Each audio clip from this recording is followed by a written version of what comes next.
wari sanakraba matungda Israel na Kha Lebanon da attack tawkhre.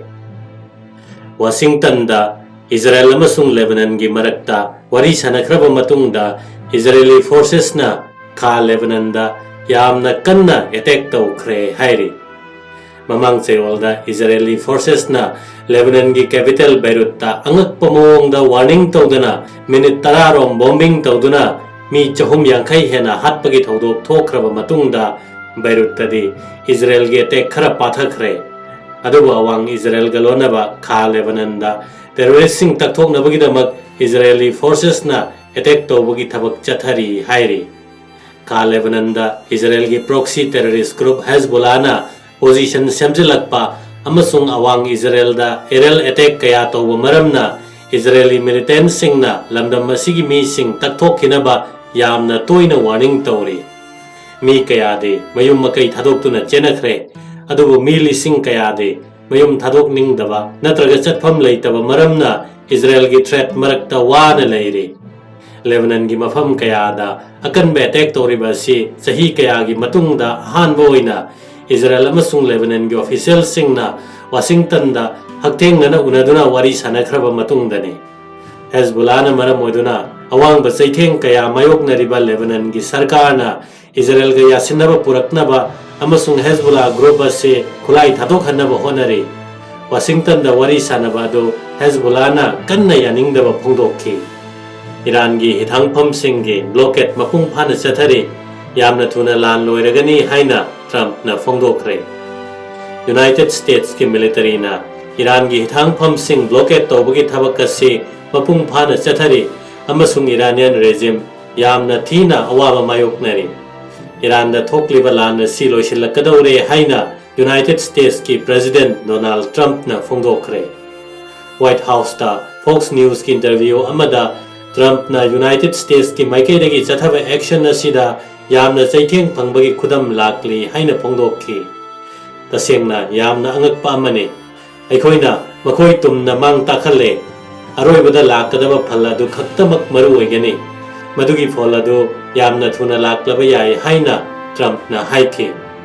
Iran bu nuclear khulai paihandaba haibase khwaidagi maru oiba pandam oiri. Makhoi nuclear khulai paiba yaroi. Makoina anauba nuclear khulai painaba honaraklabadi aikhoina makoiga khara khajik matam sangthana leigani. Makoi kayam kuina hingba ngamgadawribano haibadudi ai khangde haina Trump na haiki.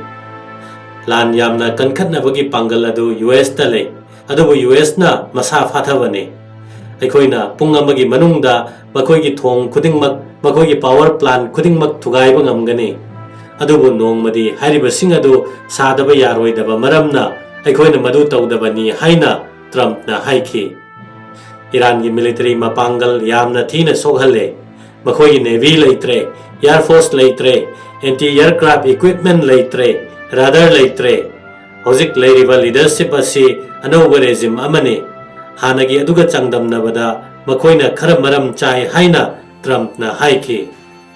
Marakasida Iranian state media gi report matungina United States na Iran gi hithangpham sing blockade tawribadu hangdoktrabadi Persian Gulf amadi Sea of Oman amasung Red Sea da export amasung import khudingmak thingzallagani haina Iran gi Joint Military Command na section wa haikre. US na blockade tawriba si ceasefire thugaibagi wahodokne. Iran na masagi ningkha tamba amasung interest ngangnabagi damak araiba pangal puthoktuna honagani haina Joint Military Command gi commander Ali Abdullahi na phongdokre. Marakasida China na Iran da khulai pinaba khanari haina report khara thokraba matungda US ki President Donald Trump na Iran da khulai piroi haina China na yakhre haina claim tawri. Ehakna Strait of Hormuz ase matam pumnamakki oina hangdokpagi thabak chathaba asida China na yamna harauba poi. Makoina Iran da khulai piroi haina yakhre haina Trump na mahakki wafam anidu mari leinai haibagi mawongda social media da post tawki. Chinese President Xi Jinping na Iran da khulai pi haiba wafam aranbani haina sengdokhrabani haina Trump na haiki. Haukiba numit kharani asida Chinese Foreign Ministry na so China na Iran da mong amatagi military support pide haina sengdokhi hairi. Russia na Iran gi uranium lobsinnaba sem sari. Iran da thokliba lal asi loisinnaba honabagi saruk ama oina Iran gi thak wangna enrich tawraba uranium stocksing adu Russia na paisinnabagi damak sem sari haina Russia gi top diplomat na amukhana phongdokre. Russia na lobo pamliba thodang asi mawong kayadani. Madugi manungda thak wangna enrich tawraba uranium reprocess tawduna fuel grade uranium onthokpa stock khara cheksinna thamjinabagi damak Russia da transfer tawba yauri.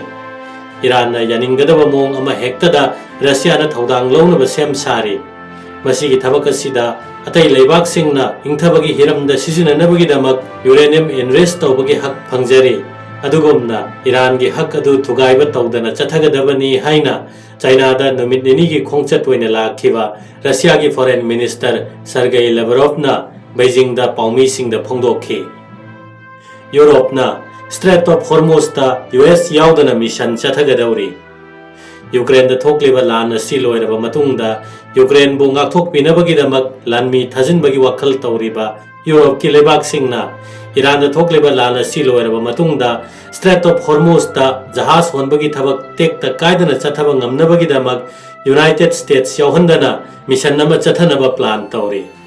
Wafam asi UK amasung France na hudokhibane Lan loiraba matungda yamna maruiba samudragi lambi asida jingnaba leitana jahaz honba yanabagi damak leba kayagi sungsinnaba ama semlaga thabak paikhanaba thaurang tawri. Madugi thabak sing aduda mine sengdokpagi operation naval forces saithokpa yaugani. Masigi thabak asida kana chainabagi thabak tawriba United States amasung Iran amasung Israel gumma lebak singdi Yaohalloi Hairi.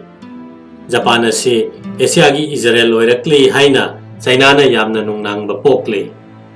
Apik paleba koijarabasu technology da kham thengna advance oiba amasung United States na support over maramna akiba amatta leitaba leba koireba Israel ga yamna manaba mongda Japan su yamna ruba leba kama oirakli haina China na yamna nungnang bapokli haina article amada phongdokre.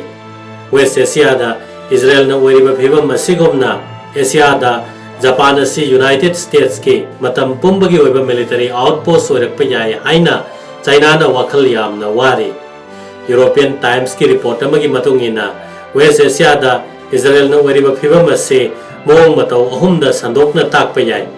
Madudi ahanbada makoisi USA ki maikaidagi military ki mateng amasung diplomatic support phangba leibakni. Anisubada Israel ase yumlonna leibak singdagi technology da amasung military da sakti leiba yamna hele. Aduga ahum subada wathok lakpa matamda yamna nakhai sengdokpa mongda action locally. Masi anamba matamda threat ngakthoknabagi damak mangjawna na khut thabagi mongda tawbani hairi. Israel gi matawasi Japan asu nongmanong magiloba hengalakle. Makoi defense budget English ngani kuntareta GDP gi chada ani yauduna Prithvi da defense ta khwaidagi chawna sel thadaba lebak singi marakta oirakadawri. Japan na yamna thapna khut thaba ngamnabagi khulai paiba horakle. Makoina US amasung Australia ga punna lan auraibagi thabak tawri. Amasung Taiwan amadi Japan gi ngak sel gi wafam si apunbani haina phongna phongdokle.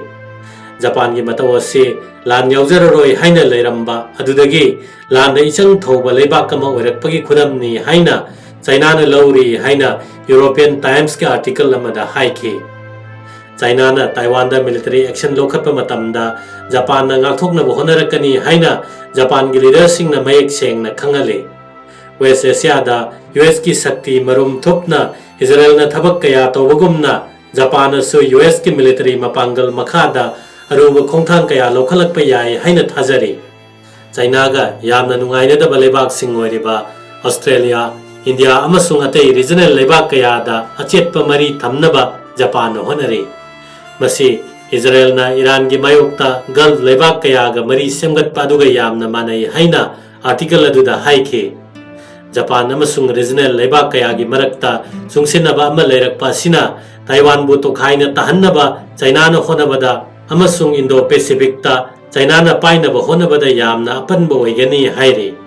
Taiwan da lan thokpa matamda Japan, United States amasung Australia soidana yausilakpa yai amasung lan hena pakthok chawthorakani maram aduna summit londa yamna thuna chaitheng pigani कारबार a thing कया अमसुंग tourism दा अकाइब थोकनी हाइना article अदुना हाइखी Japan military मपांगल सेमगलकले हाइबगी वाफम खक्तदा China न कीब नते अदुबु Japan से US की permanent military base ओरप याबगी फिबम मसीदा कीबने मसीगी फिबम से हेन make सेंगलकलिब मखै Taiwan बु खुदुम चनसिनबा China की पांदम हेन हेन मयक सामलकनी हाइना थाजरी।